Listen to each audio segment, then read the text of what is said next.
Ini yang lebih seru, ya. Pak SBY bayar utang itu 1.840 triliun. Selama pemerintahnya 10 tahun itu bayar Ya, utang 10. 1.800 triliun. 1.840 triliun. Oke.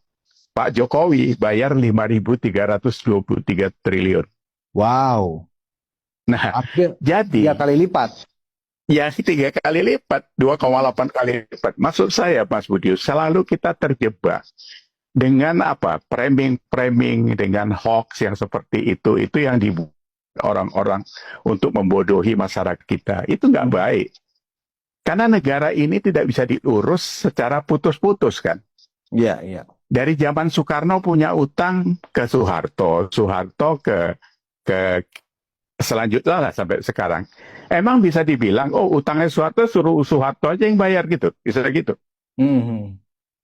Ya kan? Oh yang makan kita semua juga gitu kan. Nah, ini yang saya pikir dialektika berpolitiknya kita itu kacau. Kacau banget. Ini kalau nggak diperbaiki, ini justru yang berbahaya. Jadi ya, saya teruskan yang tadi lagi ya. Oke. Jalan negara, revitalisasi. Hmm. Pak SBY membangun 11.350. Hmm. Dia lebih banyak bangun jalan. Ini sama revitalisasi ya. Revitalisasi itu jalan yang sudah ada itu bisa didesarkan atau bisa ditimpa dan sebagainya.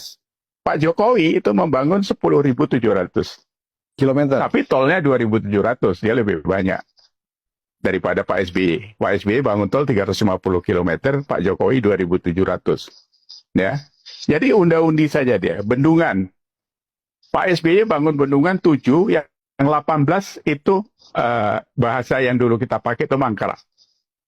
Itu diteruskan Pak Jokowi, ditambah lagi 56. Jadi Pak Jokowi itu bendungan itu 60-an lebih kan. Jadi terus apa lagi? Bandara, revitalisasi 16, Pak Jokowi 15. Yang baru Pak SBY 39, Pak Jokowi 38. Berikutnya apa lagi yang tidak ada kaitannya dengan pembangunan langsung? Freeport.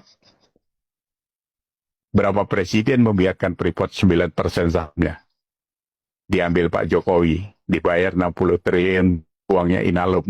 Kita ingat itu kan? Ya. Petral. Berapa presiden menikmati Petral? Kita nggak usah mengatakan mereka terima komisi. Tapi kenapa itu didiamkan? Kalau itu ada mafia minyak di sana. Januari 2015 dibubarkan sama Pak Jokowi. Ya kan? Saya waktu itu ingat kalau dia mau terima $1 aja. Satu hari $1 juta diterima. Berikutnya apa lagi? Sumur minyak. Blok Rokan Mahakam. Diambil Jokowi. Wilayah udara Singapura. Diambil bulan Maret 2024. Yang sudah tahu dari tahun 46 dikelola Singapura. Jadi kita mau ke Riau, presiden lapor dulu sama Singapura gitu kan. Apalagi kunjungan ke Papua. Semua presiden cuma sekali kunjungan. Jokowi 18 kali. Jadi kalau kita compare benchmark, kan harus ada data gitu. Jadi kalau tidak, ya kita ribut yang seperti sekarang ini, Mas Budius. Kesimpulan Pak Yas dari indikator-indikator makro antara 10 tahun SBY dengan 10 tahun Pak Jokowi tadi ditambah dengan misalnya infrastruktur dan kemudian ada juga penekanan kepada perhatian yang sangat khusus kepada Papua ya. Itu apa yang Pak Yas simpulkan dari angka-angka yang memang sudah muncul ini? Gini, Mas Budius, kita ini kan punya Pancasila.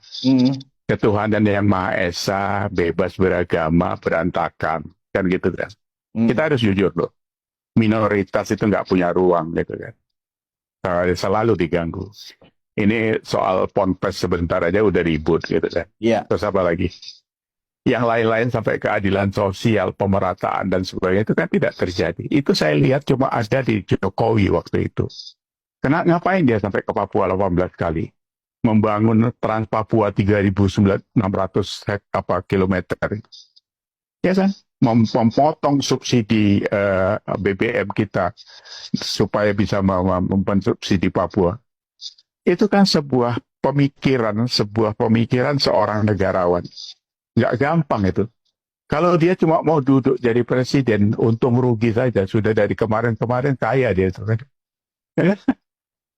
Jadi poinnya satu ya, kalau cari pemimpin ya memang kata Tan Malaka itu ya, memang harus dari rakyat yang pernah menjadi rakyat. Tidak bisa rakyat cuma apa artifisial saja kan gitu. Jokowi itu kan memang rakyat kan, karena hidupnya dari dulu dari pinggir kali Surakarta dan sebagainya. Jadi fokusnya itu pembangunannya itu terlepas di sana sini kurang banyak korupsi. Karena tidak bisa juga semuanya ditangani sama dia kan gitu. Ini negara besar bos. Dipegang sana. Jadi prioritas kerjanya yang mana begitu. Inilah hasil kerja dia kalau menurut saya.